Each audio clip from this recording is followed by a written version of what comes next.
एक बार फिर से सभी को नमस्कार। एक बार फिर उपस्थित हूँ आपके सामने लेकर के सुंदरकांड। इससे पहले हम सुंदरकांड की अनेक चौपाइयों का वाचन कर चुके हैं, उनका अर्थ समझने का प्रयास कर चुके हैं। आइए आज क्रमशः आगे बढ़ते हैं और आगे का पाठ प्रारंभ करते हैं। तो यहाँ से हम शुरू करेंगे। अति उतंग जल निधि चहुपासा, अति उतंग जल निधि चहुपासा, कनक कोट कर परम प्रकाशा। अति उतंग, उतंग कहते हैं ऊंचा को, तो वो अति उतंग ऊंचा था। कौन था? और चारों तरफ उसके जल निधि चहुपासा, चारों ओर जल निधि समुद्र से घिरा हुआ था। कनक कोट कर परम प्रकाशा, और जो सोने के परकोटे थे, जो दीवारें थी, वह अत्यंत प्रकाशित हो रही थी। और सोने की जो दीवारें हैं उनका प्रकाश चारों ओर फैल रहा था, सभी दिशाओं में फैल रहा था, या फिर यूं समझिए वह प्रकाशित हो रही थी। अति उतंग जल निधि चहुपासा, कनक कोट कर परम प्रकाशा। आइए आगे बढ़ते हैं। अब लंका का वर्णन गोस्वामी तुलसीदास जी द्वारा किया गया है। यहाँ यही से कनक कोट विचित्र मणिकृत सुंदरायतना घना, चौहट्ट हट्ट सुबट्ट बीथी, चारुपुर बहुविधि बना। गज बाजी खच्चर निकर पदचर, रथ बरु थन ही को गनई, रथ बरु थन ही को गनई। बहुरूप निशिचर जूथ अति बल, सेन बरनत नहीं बनई। कनक कोट विचित्र मणिकृत सुंदरायतना घना, विचित्र मणियों से जड़ा हुआ सोने का परकोटा है। लंका का वर्णन देखिए, उसके अंदर बहुत से सुंदर सुंदर घर हैं। कनक कोट विचित्र मणिकृत, विचित्र मणियों से बना हुआ है। सुंदर आयतना घना, आयतन देखिए, सुंदर आयतन, आयतन कहते हैं घरों को। अंदर अनेक प्रकार के सुंदर सुंदर घर बने हुए। घना मतलब अनेक प्रकार के घर, बहुत सारे घर बने हुए हैं। चौहट्ट हट्ट सुबट्ट बीथी, चारुपुर बहुविधि बना। चौहट्ट, चौहट्ट चौराहे, ठीक है। हट्ट, हट्ट बाजार। और सुबट्ट, सुबट्ट बीथी, सुबट्ट कहते हैं सुंदर, और बीथी मतलब गलियां, मार्ग, ठीक है। तो लंका का वर्णन करते हुए कहते हैं चौराहे हैं, बाजार है, और सुबट्ट बीथियां हैं, मतलब सुंदर सुंदर वहां पर गलियां हैं। और वह नगर चारुपुर, चारु सुंदर नगर, बहुविधि बना, बहुत सुंदरता से बना हुआ था, बहुत ही सुंदर तरीके से सजा हुआ था, ठीक है। गज बाजी खच्चर निकर पदचर, रथ बरु थन ही को गनई। हाथी घोड़े खच्चरों के समूह तथा पैदल और रथों के समूह को कौन गिन सकता था। गज बाजी, देखिए गज हाथी, बाजी हो गया आपका घोड़ा, और खच्चर आप जानते हैं। निकर पदचर को गनई, निकर पदचर, रथ बरु थनी को गनई। ये पदचर, रथ, हाथी, घोड़े, खच्चर, ये जितने भी थे इनको कौन गिन सकता था, अर्थात इतनी संख्या में थे कि इनकी गिनती ही नहीं थी। बहुरूप निशिचर जूथ अति बल, सेन बरनत नहीं बने। और अनेक रूपों में राक्षसों के दल हैं, उनकी अत्यंत बलवती सेना का वर्णन नहीं किया जा सकता। से तुलसीदास जी क्या कहते हैं आगे और। बन बाग उप बन बाटिका, सरकूप बापी सोहही। नर नाग सुर गंधर्व कन्या, रूप मुनि मन मोहही। कहूँ माल देह विशाल, शैल समान अति बल गरजही। नाना अखारिन भी रही, बहुविधि एक एकन तरजही। वन बाग उपवन, बगीचे, फुलवाड़ी, तालाब, सर, कूप, सर कहते हैं सरोवर को, कूप हो गया कुआं, वापी होती है जो तालाब, और ये सब के सब वहाँ अत्यंत सुशोभित हो रहे थे लंका के अंदर। वन बाग उपवन वाटिका सरोवर कुआं बावड़ियाँ, और ये सारी की सारी वहाँ सुशोभित हो रही थी। नर नाग सुर गंधर्व कन्या, मनुष्य नाग देवताओं और गंधर्वों की कन्याएं अपने अपने सौंदर्यों से रूप मुनि मन मोहही, मुनियों का मन भी मोहित कर लेती थी। कहूँ माल देह विशाल सैल से समान अति बल गरजही, कहीं पर्वत के समान विशाल शरीर वाले बड़े ही बलवान मल्ल जो पहलवान थे गरज रहे थे, अनेकों अखाड़ों में बहुत प्रकार से भिड़ते और लड़ते हुए दिखाई दे रहे थे।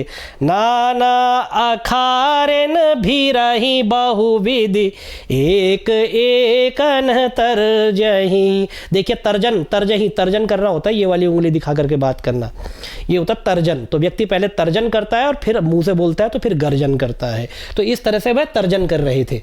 जतन भट कोटिन विकट तन, नगर चहु दिशि रक्षही, कहूँ महिष मानुष धेनु खर अज, खल निशाचर भक्षही।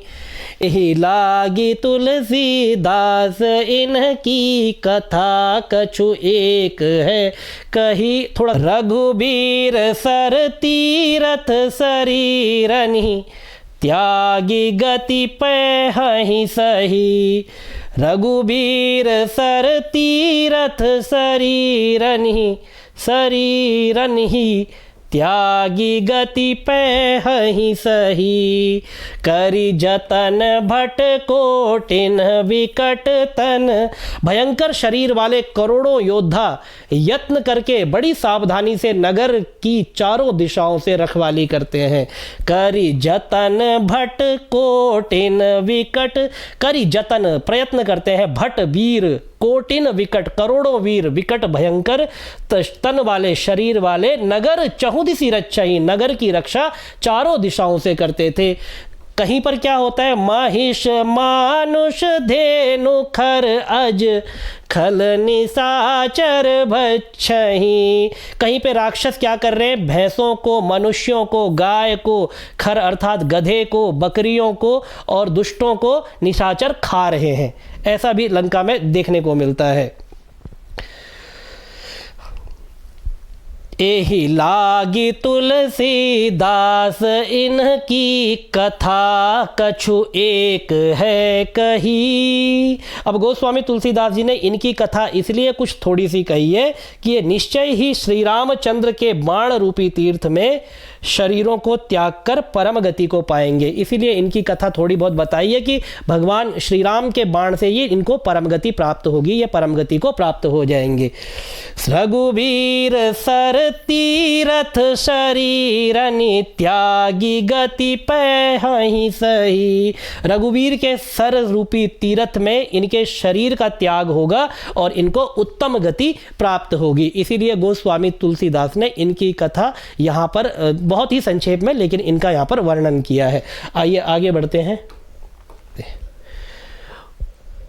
पुर रखवारे देखी बहु, कपि मन कीन विचार, अति लघु रूप धरऊं निसी, नगर करऊं पैसार।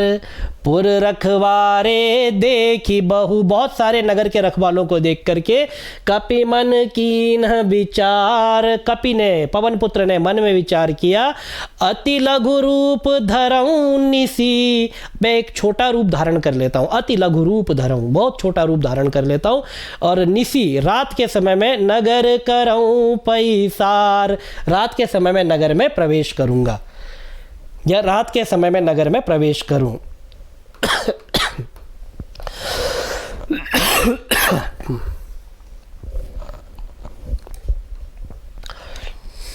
मसक समान रूप कपिधरी, लंका ही चले सुमिरि नर हरि। नाम लंकिनी एक निशिचरी, सो कह चले सी मोहि निंदरी।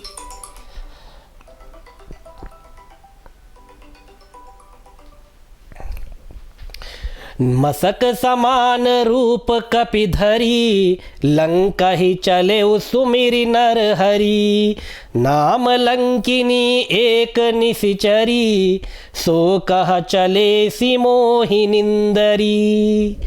मसक समान रूप कपिधरी, एक मच्छर के समान, मसक अर्थात मच्छर के समान कपि ने एक रूप धारण किया, अपना रूप बनाया।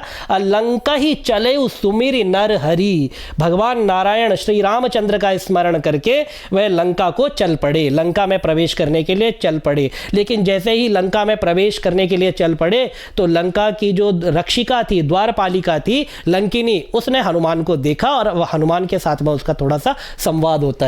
नाम लंकिनी एक निशिचरी, सो कह चले सी मोहि निंदरी। तुम ये मेरी निंदा करके, मेरा निरादर करके तुम अंदर कहाँ जा रहे हो? लंकिनी ने हनुमान को पूछा कि मेरा निरादर करके, मेरी निंदा करके, मुझे मेरी उपेक्षा करके तुम अंदर कहाँ जा रहे हो? लंका में तुम कैसे प्रवेश कर सकते हो? हनुमान को उसने रोकने का प्रयास किया। आइए आगे बढ़ते हैं, सुनिए क्या कहती है लंकिनी। जाने ही नहीं मरम सठ मोरा, मोर आहार जहाँ लगी चोरा। मुट्ठी का एक महाकपिहनी, रुधिर बमत धरणी ढनमनी। जाने ही नहीं मरम सठ मोरा, जाने ही नहीं मरम सठ मोरा। मोर आहार जहाँ लगी चोरा। अरे सठ, क्या तू मेरा मरम, मेरा भेद नहीं जानता है? मोर आहार जहाँ लगी चोरा, मैं जो भी चोर होता है वह मेरा आहार बन जाता है और मैं उसको खा जाती हूँ। तो मेरा आहार ही चोर है। लंका में जो इस तरह तेरी तरह जो लंका में चोरी चुपके घुसने का प्रयास करते हैं वही मेरा आहार है, उनको मैं अपना आहार बना लेती हूँ। मुट्ठी का एक महाकपिहनी, हनुमान ने एक जोर से मुष्टि का प्रहार लंकिनी पर किया। रुधिर बमत, रुधिर बमत, खून को बमन, वमन करते हुए मतलब उल्टियां करते हुए, धरनी ढनमनी, वह जमीन पर गिर पड़ी। एक मुक्के से जो लंकिनी अब तक लंका की सेवा कर रही थी, इतने वर्षों से लंका की द्वारपालिका बन करके रक्षिका बनी हुई थी, आज एक वानर के मुक्के से वह जमीन पर जाकर के गिर पड़ी। अब इसका आश्चर्य हनुमान को तो नहीं है, क्योंकि हनुमान तो कौन ही जानता है जग में कपि, हनुमान का तो वो व्यक्तित्व है, लेकिन लंकिनी को अवश्य इसका आश्चर्य हुआ है। आइए अगली पंक्तियों में लंकिनी क्या कहती है उसको देखते हैं।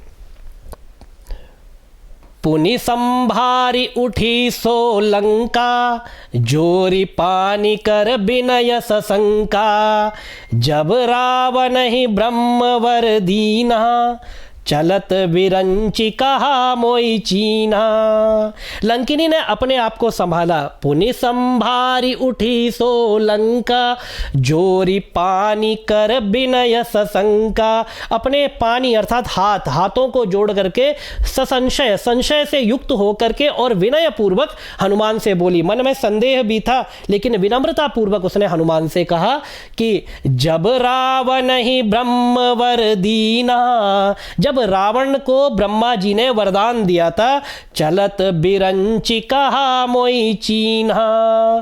तब चलत बिरंचि, चलते समय जब ब्रह्मा जी वरदान देकर वापस जा रहे थे तो बिरंचि अर्थात प्रजापति ब्रह्मा ने मुझे रोक करके कहा था। अब क्या कहा था वो अगली पंक्तियों में बताएंगे। तो मुझे बिकल हो सितई कपि के मारे, तब जाने सुनिशिचर संघारे। तात मोर अति पुण्य बहुता, देखे नयन राम कर दूता।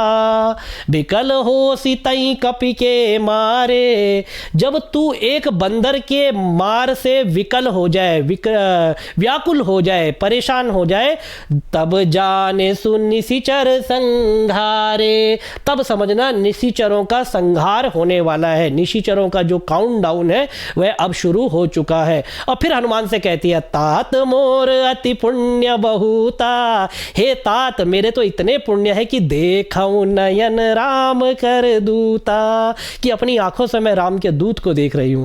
तात मोर अति पुण्य बहुता, देखऊं नयन राम कर दूता। तात स्वर्ग अपवर्ग सुख, धैर्य तुला इक अंग, तूल न ताहि सकल मिली, जो सुख लव सतसंग। लंकिनी कहती है कि हे तात, स्वर्ग और मोक्ष के सब सुखों को, स्वर्ग और मोक्ष के जितने भी सुख हैं, सभी सुखों को एक तराजू के पलड़े में रखा जाए तो भी वे मिलकर दूसरे पलड़े पर रखे हुए उस सुख की बराबरी नहीं कर सकते जो सुख क्षण भर भी सत्संग से प्राप्त होता है। तात वो स्वर्ग अपवर्ग सुख, धैर्य तुला इक अंग, तराजू के एक अंग पर रख दो। तूल न ताहि सकल मिली, वह बराबरी नहीं कर सकता है, तोल नहीं सकता है सारा का सारा मिल करके भी। जो सुख लव सत्संग, जो कि क्षण भर के सत्संग से प्राप्त होता है, उस सुख की वह बराबरी नहीं कर सकता है। आइए आगे क्या कहती है लंकिनी। लंकिनी कहती है, बहुत ही प्रसिद्ध चौपाई है। जब हम अयोध्या जाते हैं, अयोध्या में प्रवेश करते हैं, तो अयोध्या का जो प्रवेश द्वार बनाया गया है वहाँ पर भी यह लिखा गया है, प्रबिसि नगर कीजे सब काजा, हृदय राखी कौशलपुर राजा, गरल सुधा रिपु करहि मिताई, गोपद सिंधु अनल शीतलाई। प्रबिसि नगर कीजे सब काजा, हृदय राखी कौशलपुर राजा। अयोध्यापुरी के जो राजा रामचंद्र है, कौशलपुरी के कौशलाधीश जो राजा रामचंद्र है, उनको अपने हृदय में रखे हुए आप नगर में प्रवेश कीजिए। प्रबिसि नगर कीजिए सब काजा, प्रवेश में नगर कीजिए और संपूर्ण कार्य कीजिए, लेकिन हृदय राखी कौशलपुर राजा, कौशलाधीश भगवान श्री राम को अपने मन में रखना हमेशा। लंकिनी कहती है कि प्रबिसि नगर कीजिए सब काजा, हृदय राखी कौशलपुर राजा। नगर में प्रवेश करो और हृदय में कौशलाधीश भगवान श्री राम को रख करके, उनका स्मरण करके कीजिए सब काजा, संपूर्ण कार्य कीजिए। और जो भगवान श्री राम, श्री कौशलाधीश पतित पावन भगवान श्री राम को अपने हृदय में धारण करता है, उसके साथ क्या होता है, गरल सुधा रिपु करहि मिताई, गोपद सिंधु अनल शीतलाई। गरल सुधा, जो गरल अर्थात विष, विष तो उसके लिए सुधा अमृत के समान बन जाता है, ठीक है। और रिपु करहि मिताई, उसके शत्रु उससे मित्रता करने लगते हैं। और गोपद सिंधु अनल शीतलाई, जो सिंधु समुद्र है वो गाय के खुर के समान हो जाता है। और अनल, अनल अर्थात अग्नि जो है उसके लिए शीतल हो जाती है। गोपद सिंधु अनल शीतलाई। आज के सुंदरकांड के पाठ को हम यहीं पर रोकेंगे। अगले वीडियो में इससे आगे का पाठ आपके सामने लेकर के प्रस्तुत होंगे। तब तक आप अभ्यास करते रहें। भगवान श्री रामचंद्र के चरणों में आपका ध्यान निरंतर बना रहे। ओम भगवते श्री रामाय नमः।